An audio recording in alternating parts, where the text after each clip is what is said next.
My name is Merie Weismiller Wallace, and my profession is that I'm a unit still photographer on feature films and television productions based out of Los Angeles. We take still photographs for publicity, advertising, and archiving. So we start at the beginning of a film project, we go all the way to the end, and we document essentially everything that the motion picture camera sees, and then we step back and show how is this production made. And one of the things I love about the film industry incredibly is that it's a collaborative art, and it's actually why I chose it, because you have these amazing people, but their talents are all different. Some people's talents is fabric and wardrobe, another person's is transforming people through makeup, another person's is the lighting, another person's is seeing the overview and bringing all the collaborative people together as a team.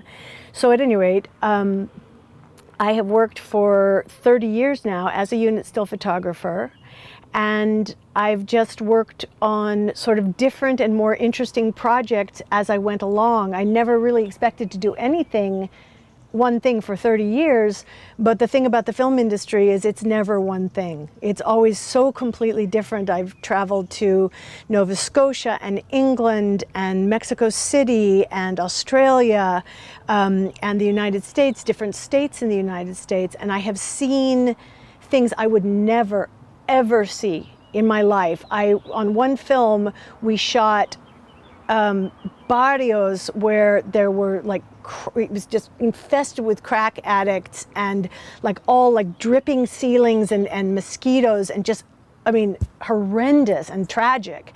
And then the next day we were at these enormous mansions in Florida, in the Florida Keys. So from one day to the next we were looking at where real crack addicts were living and where real millionaires were living. And this is not something that comes in my normal life anyway. I got into Hollywood because, when I was in high school and when I was in college, I did not know what I wanted to do for a living, and it was extremely stressful for me. And I saw other people that knew what they wanted, knew what their calling was, and I didn't know, and I felt really bad about that, and I felt bad about myself because I didn't know. And at a certain point, I was pre-medicine and realized that it was not for me, that while I really wanted to help people and while I really revered the profession, I realized it was not my calling. And that was very hard for me to let go of that, because when you say that you want to do that and help people and then you say, well, actually, no, I don't, it was hard to shift my own gears, but I had to be honest with myself because I knew I could not pursue something that was false for me. I picked something which was not ideal for me, but I pursued it and I did the best I could possibly do. And out of that, something amazing came. And so the thing I would like to share is, even if our options don't seem like the best option possible, take the option that is available and make the best of it, and then see where that leads you, because everything you do, doors open from that. So at any rate, what happened to me was, I got the idea into my head that I wanted to go to USC Film School, which is one of the best film schools in the country, in America. And again, really just focused, that's what I wanted to do. And I wrote a kind of an inspired essay for myself. And the truth is, so there were 18 students. I went for my master's degree. And there were 18 students accepted that year in the freshman class for the master's degree, and I was one of 2 women. And on the one hand, that's incredibly, prestigious and wonderful. Incredible that there were only 18 students out of all the applicants, and out of 2 there were women. What I don't know is if they were desperately looking for women and no women applied. I will never know how that worked, but however it worked in my advantage. And I know that if I'd written a bad essay and shown bad material, I would not have gotten in. So at least, regardless of whether they were trying to meet a quota or not, I was able to achieve. And from within that, again, I started out and it was difficult for me, but I just was really focused and I knew it's what I wanted. And by the end, I got to do the famous, prestigious final, senior project. And so it ended up well for me. And from that, so I came into Los Angeles not knowing anybody at all, but I met people in my master's program, and I know some of those people to this day, and it was through 3 of them that I got my very, very first jobs in Hollywood. And they were little tiny jobs, but it didn't matter because, again, I just took what I could get. I took what I found and I gave it everything I had. And in each situation, I really felt like, wow, this is sink or swim. And I had no choice because I wasn't going to drown. And so I just said, okay, I have to give it everything I have. And the one thing I've learned is, generally speaking, if I give it everything I have, it tends to be enough. The more experience I have, now I'm giving more. I feel fantastic to be able to contribute experience and, and just having worked with so many different filmmakers to be better at my job. But I know also if I had not given 100%, even as a novice, I could never have gotten where I am now. I have a daughter and a husband, and it has been extremely challenging to manage a career, because it's been a full career, and be part of a family. And there were times when I said, no, look, I need to stay home. I'm not going to take this film that I've been offered. But there's also been times when I was looking for work and there was no work available at all. And that is how the business is. As soon as a job ends, you are unemployed until you get your next job. And it is a constant up and down, which in the beginning is very threatening, very difficult, very hard on the bank account. And after a while just becomes part of the ocean you're on to work in the film industry. I feel that my job came without gender. I've been doing this for 30 years, and there were not that many women doing what I was doing when I started. There were some women ahead of me, but not that many. And so I was among the earlier women who started doing what I do. And for me, I did not care at all that I was female. I didn't care at all that I wasn't male. To me, even if it was a predominantly male profession or a predominantly white male profession, I never looked at that as, oh wow, I'm not going to be able to do that because it's that. I just looked at it and I said, wow, I bet those people are really good at their jobs. I'm really good at my job, and I am their equal. So I think that because I considered myself equal, I became equal.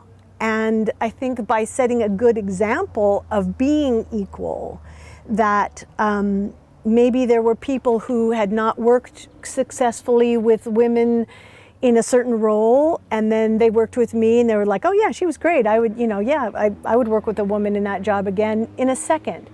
I don't know that. Nobody ever said that to me. I've had many times people say, oh my God, you're the best still photographer we've ever worked with. And sometimes I think that's the Hollywood kiss, which can be the kiss of death in Hollywood. But I also have thought it was like, okay, great. I feel good about that. I have been something that was an important part of the creative team for this particular production. I have never been a perfectionist because I literally don't think I am capable of perfection. And I don't even, in any given moment, know what perfection is, because for me, everything is so nuanced. It's so, multi-colored and multifaceted, that to take the time to figure out what perfection is, the moment is gone. So all I can give is 100%.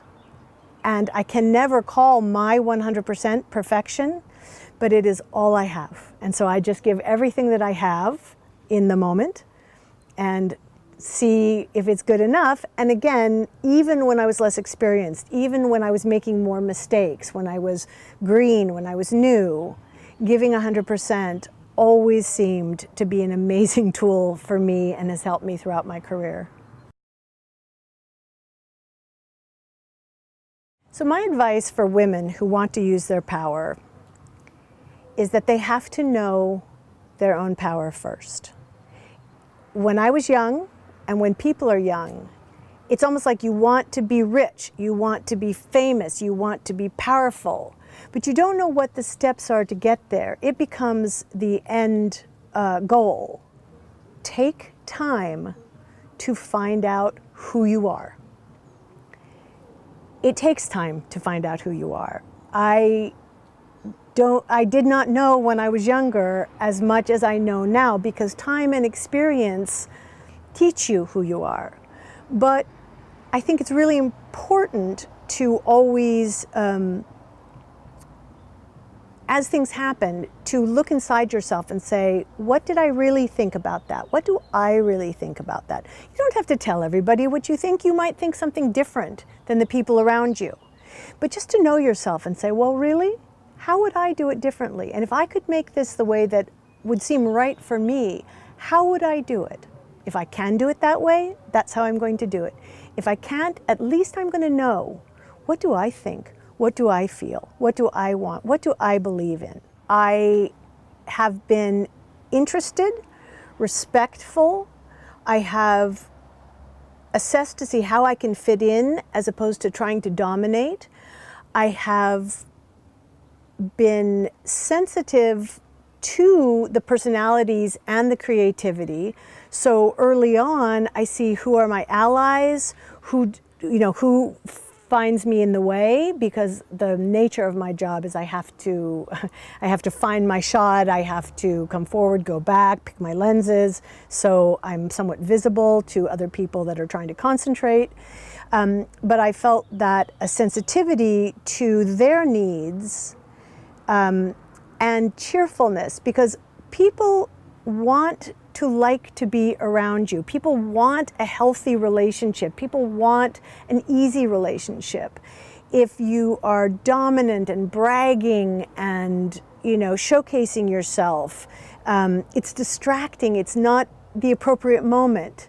But if you are collaborative and respectful, and you step back when it's not your turn and you step in when it is your turn, and you basically know what your job is and you provide your service professionally, that is an incredible plus. And I think just in my own job, there was a history of still photographers being arrogant.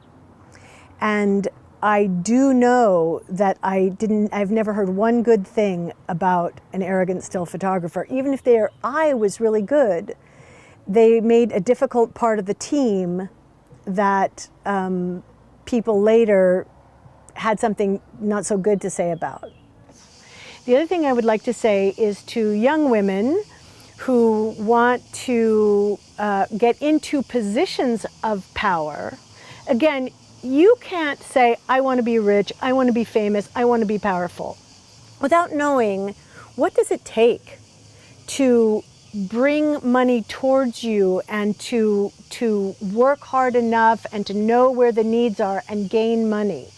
The wealth becomes what comes after the work and the understanding. To be in a powerful position, you have to earn it.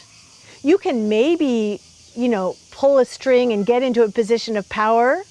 If you do use it unwisely, you will probably lose it.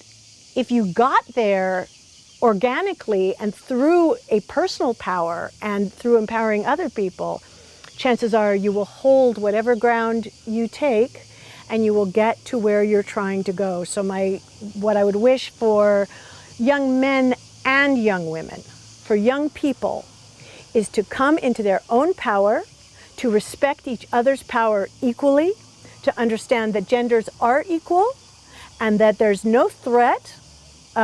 In reality, the threat becomes the social stigma of something, and that to get around the problems of negative powerfulness is to bring out the power in other people, to be respectful, to be empowering of others.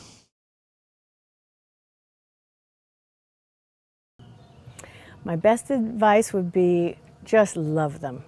The power is something extremely beautiful in every human. in your child, your child's own personal power, your grandfather's personal power, everybody's personal power is a thing of beauty.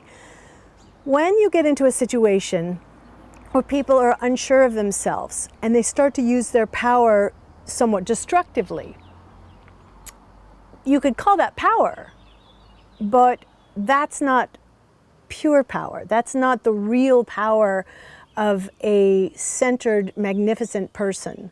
So I know that there are situations where, let's just say a spouse might feel that his wife is succeeding in a way and he does not feel that he is succeeding equally, and he feels a comparison and he feels a discomfort. But he has to know his personal power also. He has to know his passions and what he's good at, and he needs to support her with her passions at what she's good at, and they have to empower each other. The thing is that if you have two dominant people, if you have two bosses, if you have two captains of a ship, it is virtually impossible. You have to learn how to collaborate. Maybe on some projects you have two directors, because those two creative people have learned how to work together towards a greater benefit. Because a really powerful person is benevolent, has an overview, is inclusive, is empowering. That is real power.